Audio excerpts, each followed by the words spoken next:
அமைச்சர் உதயநிதி ஸ்டாலின் நேரில் ஆஜராக பெங்களூரு நீதிமன்றம் மீண்டும் சம்மன் அனுப்பியுள்ளது.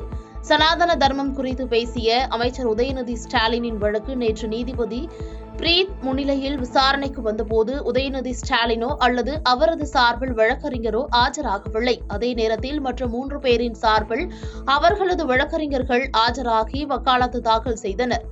இதையடுத்து நீதிபதி உதயநிதி ஸ்டாலினுக்கு நேரில் ஆஜராகும்படி மீண்டும் சம்மன் அனுப்ப உத்தரவிட்டுள்ளார். இந்த சம்மனை அங்குள்ள உள்ளூர் போலீஸ் இணை கமிஷனர் மூலம் உதயநிதி ஸ்டாலினிடம் நேரில் வழங்க வேண்டும் என்றும் உத்தரவு பிறப்பித்துள்ளார்.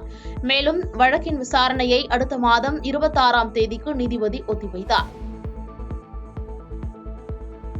பாதகம் செய்பவரை கண்டால் நாம் பயங்கொள்ளலாகாது பாப்பா, மோதி மிதித்து விடு பாப்பா, அவர் முகத்தில் உமிழ்ந்து விடு பாப்பா.